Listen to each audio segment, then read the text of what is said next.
சங்கீதம் 91வது அதிகாரம் 4ஆம் வசனம் சொல்லுகிறது, அவர் செட்டைகளின் கீழ் அடைக்கலம் புகுவாய்.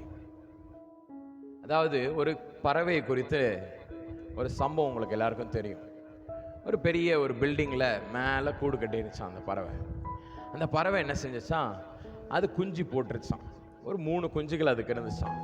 ஒரு இந்த பில்டிங்கில் மேலே உயரத்தில் ஒரு சின்ன சிம்னி கிட்ட அது தனது கூடை வச்சிருந்துச்சு. ஒரு நாள் இப்படியாக அந்த குஞ்சுகளோடு சேர்ந்து அது இருந்து கொண்டிருக்கும் பொழுது ஒரு பெரிய தீ விபத்து ஒன்று வந்துருச்சு. இந்த பில்டிங் ஃபுல்லாக எரிஞ்சிருச்சான். கொஞ்சம் கொஞ்சமாக மேலே வந்து அந்த சிம்னியோடைய எண்டுக்கு வரும்போது இதோடைய கூடும் தீ பிடிச்சி எரிஞ்சிருச்சு. எல்லாம் முடிஞ்சிருச்சான். கொஞ்சம் 2-3 நாள் போயிருக்கு.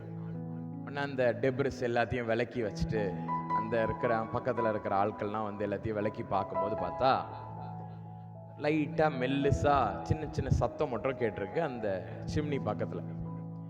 என்ன ஏதோ சத்தம் கேட்குதுன்னு சொல்லிட்டு எல்லாரும் அதை போய் பார்த்தா ஒரு மரித்து போன ஒரு பறவை, எரிந்து தீஞ்சு போன ஒரு பறவை ஒன்று இருந்திருக்கு. அதில் ஒரு சின்ன பையன் என்ன செஞ்சானா, ஒரு கட்டை எடுத்து அந்த பறவை இப்படி தட்டி போட்டானா பாருங்க. கீழே 3 குஞ்சுகள் அங்கே உயிரோடு கூட ஆகாரத்திற்காக அப்படியே வாயை பழந்து இப்படி கத்தி கூப்பிட்டு கொண்டே இருந்துச்சான். அல்லேலூயா. இன்றைக்கு உங்க தலை கரெக்டா இருந்துச்சுன்னு வச்சுக்கோங்களேன், கிறிஸ்துவாகிய அவரது செட்டைகளுக்குள்ளாக நீங்கள் அடைக்கலம் புகுந்து கொள்ளலாம். அல்லேலூயா.